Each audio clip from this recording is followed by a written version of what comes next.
When she spoon and like a BB moment, which is like a beautiful black moment. Did we get any of those in this episode?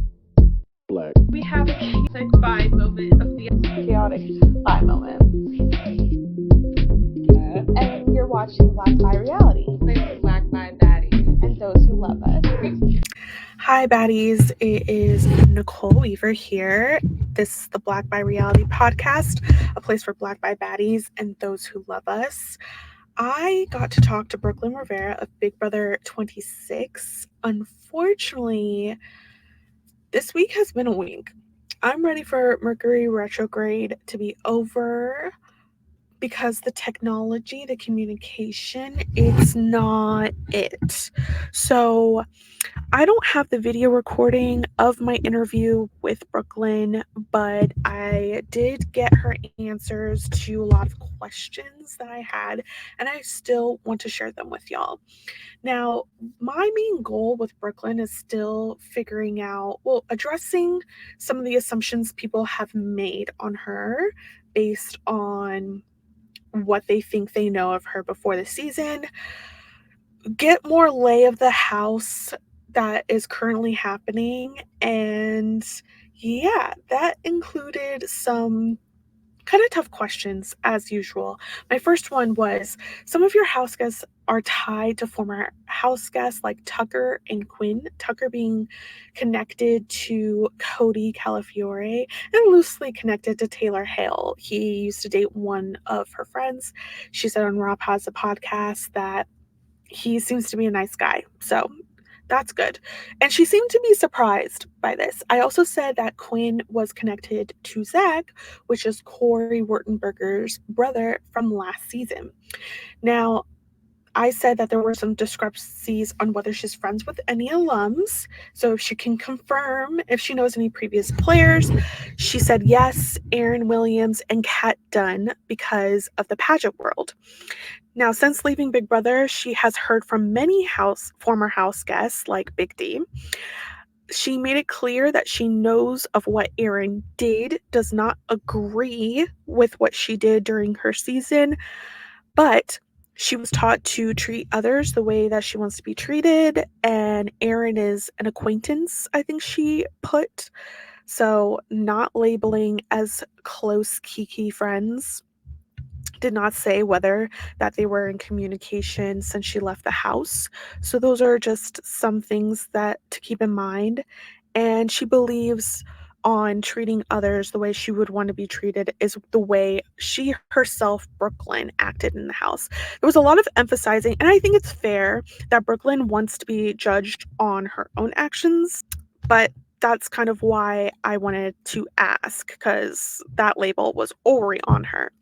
The next question. You've had said multiple times that Angela is toxic. What or when do you think her actions cross the line into toxicity? Her first part of the answer was day 5, was about Matt. She specifically said, coming at someone for their game is totally fair, but then when you make things personal, Brooklyn is still of the mindset that it was Angela who brought up his mom in that conversation. I bring up to Matt in my exit interview that it was himself that brought it in, but Angela did not make anything better by just backing away from that. She just went further.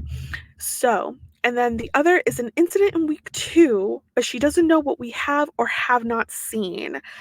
This is most likely about Angela pointing out the group of Black house guests outside and saying that's the group. We did see it. She just doesn't know that, yeah, it was pretty cleaned up in Angela's favor for that. Moving on. Now, I don't know if you have been watching the live feeds, then you're probably aware that Tucker has been on one this week, and he has been so focused on trying to get Leah on the block. And even before this week, he was saying to Kenny that Leah was supposedly, saying racially insensitive things. He pointed also to her Leo character of not being very culturally sensitive.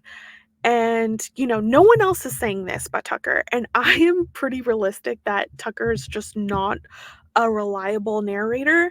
But just to get try to see the lay of the land of what the perspective is on Leah because she's a lone wolf, I asked, have you heard Leah say something rubbing anything the wrong way? Do you know what Tucker could possibly be talking about? Brooklyn's answer was she doesn't know what Tucker was referring to when it comes to Leah, so she's just not a witness, which is perfectly fine. Now, my last question for her is that you've been able to watch Sunday's episode. Sunday's episode showed T-Core winning HOH. Also, Tucker was voted to become the AI Instigator, and the first thing he decided to do was out his own showmance. He said because he wants to be public with the showmance instead of bothering to hide it. I asked her, what do you think about him getting it and also what he's doing with it? And she said, Tucker is a competitor first and foremost and a voracious player. So she's not surprised that America is rooting for that. He's just not that great on the social aspect. So we'll see how far he goes. That was it for my questions for Brooklyn. And it was a very good, quick interview. I'm a little sad that I was not able to get the video down, but immediately after the interview, when I realized that I didn't have video, I quickly just said everything into my phone to not forget a thing. None of this I could really say are direct quotes besides her calling him a voracious player. But this was basically the broad strokes of all of her answers. So thank you to CBS PR for helping me with this interview. Thank you to Brooklyn for taking the time. I know a lot of the questions weren't about her, and I could tell that was like a little, can we get back to what my game was? But it's just like, these are the big questions. A lot of people are asking her about her game, and I still want to know what, especially if something like racially insensitive is going on in that house, I want to know because that colors how the game is being played by the people of color and especially the Black people. So that's about it for today's episode. Thank you for watching. Especially that I don't have video for you. I feel so guilty about that, obviously. I'm going to hopefully be back on my regular schedule programming of Big Brother interviews being on Monday with video of both of us talking and everything. Other than that, we're going to have a Love is Blind reunion recap with Quita Tinsley. I have an interview with Sodacia Thompson of Survivor 47. We're going to talk about some of the teasers for the season, her music, and more. And yeah, subscribe to this podcast if you love reality TV, Black queer people. We're also available on Apple Podcasts and Spotify. If you're ever on the go and you just don't have time to watch our full videos, I highly suggest subscribing on there. And this is the time where I need to start saying, please leave a review on those apps just to get the audio version of the podcast a little bit higher. And please subscribe on YouTube for future videos. Bye.